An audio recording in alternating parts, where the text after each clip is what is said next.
Happy morning மக்களே. என்னுடைய இந்த சேனல் மூலமாக உங்களை மீண்டும் சந்திப்பதில் மகிழ்ச்சி.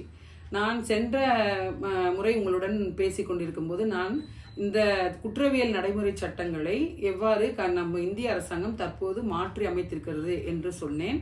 அதற்கான பெயர்களும் உங்களுக்கு தெரிவித்திருந்தேன்.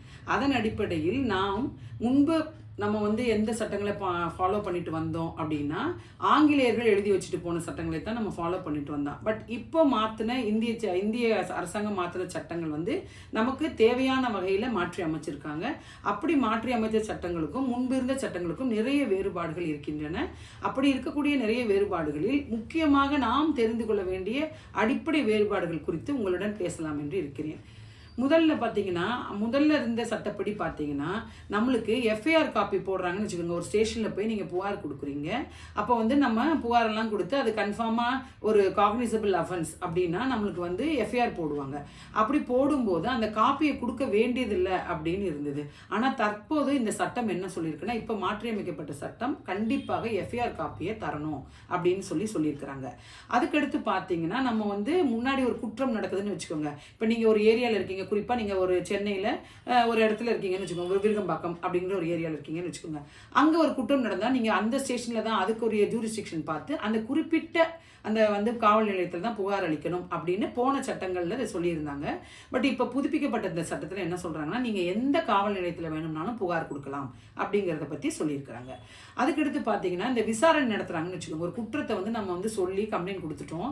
அதுக்கு விசாரணை பார்த்தீங்கன்னா முன்பு இருக்கிற சட்டப்படி 120 நாட்கள் வரை நடத்தலாம் காவல்துறையினர். ஆனால் தற்போது பார்த்தீங்கன்னா ரொம்ப நீண்ட கால நேரம் எடுக்கிறாங்க. அது மக்களுக்கும் கஷ்டமாக இருக்குது அப்படிங்கிறதெல்லாம் கருத்தில் கொண்டு 90 நாட்களுக்குள் விசாரணையை முடிக்க வேண்டும் என்று இந்த புது சட்டம் சொல்லியிருக்கிறது. அதுக்கடுத்து பார்த்தீங்கன்னா, இப்போ நம்ம ஒரு குற்றத்தை சொல்கிறோம்னு வைங்களேன். அப்போ நம்மளுக்கு அதை பார்த்த விட்னஸ் இருக்காங்களா அப்படின்லாம் கேட்பாங்க. இருக்கிறாங்க அப்படின்னு சொல்கிறாங்கன்னு வச்சுக்கோங்க. முன்னாடியெல்லாம் நீதிபதி கிட்டையும் காவல்துறையின் முன்னாடியும் யார் அந்த சாட்சியோ அவங்க நேரில் சொல்லணும் அப்படிங்கிற ஒரு கட்டாயம் இருந்தது. ஆனால் இப்போது பார்த்தீங்கன்னா, இப்போ ஒருத்தவங்க லீவில் வந்திருப்பாங்க, ஒரு சனி ஞாயிறு வந்திருப்பாங்கன்னு வச்சுக்கோங்க. அவங்க அந்த குற்றம் நடக்கும்போது அந்த குற்றத்தை பார்த்துருப்பாங்க. சாட்சி சொல்லணும்னு நினைக்கும் போது அவர் ஒருவேளை பெங்களூரில் வேலை பார்க்குறாருன்னு வச்சுக்கோங்க. அவர் வேலைக்கு போகணும். அந்த டைமில் நீங்கள் இங்கே இருங்க அப்படின்னு சொன்னால் நிறைய பேர் சாட்சி சொல்ல முன் வர மாட்டாங்க. அதை தளர்த்தணும், நல்லபடியாக எல்லாரும் சாட்சி அளிக்கலாம் அப்படின்றதுக்காக இப்போ என்ன சொல்லியிருக்காங்கன்னா, ஒரு ஆன்லைன் மூலமாக வீடியோ கான்ஃபரன்சிங் மூலமாகவே நம்மளுடைய சாட்சியங்களை நீதிமன்றத்திலையும் காவல்துறையிலையும் பதிவு செய்யலாம் அப்படின்னு சொல்லியிருக்காங்க. அடுத்தபடியாக இப்போ விசாரணை போலீஸ் ஸ்டேஷனில் பண்ணுறாங்க அப்படின்னா அந்த விவரங்களை எல்லாம் நம்ம புகார் கொடுத்தவங்களுக்கு சொல்லணும்னு அவசியம் இல்லைன்னு இருந்தது. ஆனால் இப்போதைய சட்டத்தில் என்ன சொல்கிறாங்கன்னா, கண்டிப்பாக நமக்கு விவரங்களை எல்லாம் காவல்துறையினர் தெரிவிக்கணும் அப்படின்னு சொல்லியிருக்கிறாங்க. அதுக்கப்புறம் என்ன பண்ணலாம்னா, முன்னாடி எல்லாம் பார்த்தீங்கன்னா நம்ம ஒரிஜினல் சான்றுகளை நம்ம ஸ்டேஷனில் சமர்ப்பிக்கணும், ஒரிஜினல் கண்டிப்பாக கொடுக்கணும் அப்படின்னு இருந்தது. இப்போ பார்த்தீங்கன்னா நமக்கு ஒரிஜினல் தேவையில்லை, நம்ம நகல்களை கூட வழங்கலாம் அப்படின்னு சொல்லிட்டாங்க. அதுக்கடுத்து பார்த்தீங்கன்னா, இப்போ ஒரு விட்னஸ் வராரு, விட்னஸ் நம்மளுக்கு ஒரு விட்னஸ் சொல்கிறாரு, நாளைக்கு அவருக்கு பாதுகாப்பு ஏதாவது தேவைன்னா முன்னாடியெல்லாம் பாதுகாப்பு கொடுக்கணுன்ற அவசியம் இல்லை. ஆனால் இப்போது பார்த்தீங்கன்னா நம்ம பாதுகாப்பு வேணும் அப்படின்னு நம்ம தெரிவிச்சோம்னு சொன்னால் நம்மளுக்கு கண்டிப்பாக பாதுகாப்பு கொடுக்க வேண்டும் என்று இந்த புது சட்டத்தில் சொல்லியிருக்கிறாங்க. அடுத்தது போலீஸ் ஒரு அக்யூஸ்ட் அரெஸ்ட் பண்ணுறாங்கன்னு வச்சுக்கோங்க. அப்போ அவங்க 15 நாட்கள் தான் காவலில் எடுத்து விசாரிக்க முடியும். ஆனால் இப்போ புதுப்பிக்கப்பட்ட இந்த சட்டத்தின் கீழே 40லேருந்து 60 நாட்கள் விசாரணைக்கு எடுத்துக்கொள்ள முடியும். அதே போல் பழைய சட்டத்தில் பார்த்தீங்கன்னா இப்போ யாராவது என்ன சொல்கிறது, இவர் எங்கன்னா போலீஸ் ஸ்டேஷன் கூட்டிகிட்டு போகும்போது தப்பிச்சு ஓடிடுவார் அப்படின்னு இருக்கிறவங்கள மட்டும்தான் என்ன பண்ணுவாங்க, ஹேண்ட் கஃப் போடுவாங்க, அதாவது கைவிலங்கு மாட்டி கூட்டிகிட்டு போவாங்க. ஆனால் இப்போ பார்த்தீங்கன்னா ஒரு வன்கொடுமை பண்ணவங்க, அதாவது பாலியல் வன்புணர்வு பண்ணவங்க, அப்புறமா கொலை பண்ணவங்க, இவங்களுக்கும் ஹேண்ட் கஃப் போடுறது கண்டிப்பாக போட்டு தான் ஆகணும் அப்படின்னு சொல்லிட்டாங்க. இப்போ முன்னாடிலாம் பார்த்தீங்கன்னா மர்டர், இப்போ நம்மளே சொல்லுவோம் இவன் கொலை பண்ணிட்டான் செக்ஷன் 302 போட்டுருவாங்க அப்படின்னு சாதாரண மக்கள் கூட செக்ஷனை மனப்பாடமாக சொல்லிட்டு இருந்தீங்க. ஆனால் இப்போ பார்த்தீங்கன்னா இந்த கொலைக்கான செக்ஷன் மாறிடுச்சு, 101 அப்படின்னு ஆயிடுச்சு. அப்புறம் நம்ம நிறைய பேர் சொல்லுவோம் இவன் பக்கா 420 பாவன் அப்படின்னு சொல்லுவோம். எதுக்கு சொல்லுவோம், அவன் ஒரு சீட்டிங் பர்சன், ஒரு மோசடியான ஆளு அப்படின்னு சொல்லுவோம். இப்போ அந்த சீட்டிங் செக்ஷன் 420லேருந்து 316 மாற்றப்பட்டுருச்சு. அதுக்கப்புறம் பார்த்தீங்கன்னா தேசத்துக்கு புறம்பா அவங்கள அவங்களுக்கு அகைன்ஸ்டா செய்யக்கூடிய குற்றங்கள் அப்படின்லாம் வந்து முன்னாடி வந்து 121 அப்படிங்கிற செக்ஷன் இருந்தது. இப்போ வந்து 146 அப்படின்னு மாறி இருக்கு.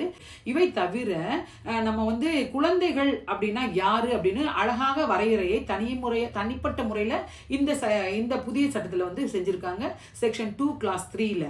அதே மாதிரி முன்னாடிலாம் ஆண் பெண் அப்படிங்கிற பாலினம் மட்டும்தான் இருந்தது. இப்போ டிரான்ஸ்ஜெண்டர்ஸையும் உள்ள கொண்டு வந்திருக்காங்க. அதுக்கு வந்து செக்ஷன் 2 கிளாஸ் 10ல வந்து அதை வந்து புதுசாக ஆட் பண்ணியிருக்காங்க. அப்புறம் வந்து முன்னாடியெல்லாம் குற்றங்கள்னு இருந்ததுன்னா நம்ம வந்து பொதுவாக என்ன பார்ப்போம் அப்படின்னா ஒன்று வந்து அரெஸ்ட் பண்ணி ஜெயிலில் போடுவாங்க, இல்லைன்னா வந்து ஃபைன் கட்ட சொல்லுவாங்க. இப்போ அந்த ஃபைன் அந்த தண்டனை முறையில் இன்னும் ஒரு புதுமையை கொண்டு வந்திருக்காங்க. என்னன்னு பார்த்தீங்கன்னா கம்யூனிட்டி சர்வீஸ் பண்ணுறது அப்படின்னா நம்ம ஏதாவது ஒரு இடத்துல எங்கே தேவை இருக்கோ, மக்களுடைய பணி செய்ய வேண்டிய சமூக பணிக்கான தேவை எங்கே இருக்கோ அங்கே அந்த மாதிரி குற்றவாளிகளை அனுப்பி சமூக பணி செய்ய வைக்கிறாங்க. இது தவிர இன்னொன்று என்ன கொண்டு வந்திருக்காங்க பார்த்தீங்கன்னா, முன்னாடி எல்லாம் வந்து ஓரல் அண்ட் டாக்குமெண்ட்ரி எவிடன்ஸ் தான் வந்து எவிடன்ஸா எடுத்துட்டு இருந்தாங்க சாட்சியங்களாக. இப்போ பார்த்தீங்கன்னா எலக்ட்ரானிக் எவிடன்ஸையும் சாட்சியங்களாக சேர்த்துக்கலாம் அப்படின்ற ஒரு இது கொண்டு வந்திருக்காங்க. இது தவிர நீங்க வந்து பார்த்தீங்கன்னா இந்த வாட்ஸ்அப்லலாம் கூட இப்போ நாங்கள் வந்து ஒரு அட்வொகேட்ஸ் இருக்கோம், ஒரு நோட்டீஸ் எடுக்கிறோம் அப்படின்னு பார்த்தீங்கன்னா ஒரு முன்னாடிலாம் வந்து நோட்டீஸ் வந்து ரிஜிஸ்டர் போஸ்ட்ல தான் சென்ட் பண்ணணும் அப்படிலாம் இருந்தது. இப்போ அதெல்லாம் மாறி நாங்கள் வாட்ஸ்அப்லேயே சென்ட் பண்ணிடுறோம். அவங்க டபுள் டிக் வந்துருச்சு, ப்ளூ டிக் வந்துருச்சுன்னா அதுவும் அவங்க நோட்டீஸை பார்த்ததாகவே கருதப்படுது. இதெல்லாம் தான் மோஸ்ட் ஆஃப் தி சேஞ்சஸ். உங்களுக்கு தெரிஞ்சு கொள்ள வேண்டிய ஒரு அடிப்படை சேஞ்சஸ் இதெல்லாம் தான். இதெல்லாம் நீங்க வந்து உங்க மனசுல எடுத்துக்கணும். அப்பதான் வந்து என்ன மாறி இருக்கு அப்படிங்கிற உங்களுக்கு ஒரு விழிப்புணர்வு வந்து உங்ககிட்ட இருக்கும். இதனால நீங்க இதை வந்து அடிக்கடி கேளுங்க. கேட்டுட்டு இதெல்லாம் வந்து உங்களுக்கு ஒரு ரெஃபரன்ஸ் வேணும்னா கூட என்னுடைய வீடியோக்களை பாருங்க. அதே மாதிரி தொடர்ந்து என்னுடைய வீடியோக்களை பார்த்து லைக், ஷேர், சப்ஸ்கிரைப் பண்ணுங்க. என்னோட பெல் ஐக்கானை கிளிக் பண்ணிக்கோங்க. அப்பதான் நான் போடுற எல்லாமே வந்து உங்களுக்கு உடனடியாக வந்து கிடைக்கும். அப்புறம் என்னை எப்படி வந்து நீங்க தொடர்பு கொள்ளணும் அப்படிங்கிறதுக்கு நான் தொலைபேசி எண்ணை என்னுடைய டிஸ்கிரிப்ஷன்ல கொடுத்துருக்கேன். செக் பண்ணி பார்த்துக்கோங்க. தேவை இருக்கிறவங்க என்னை கான்டாக்ட் பண்ணுங்க. நன்றி.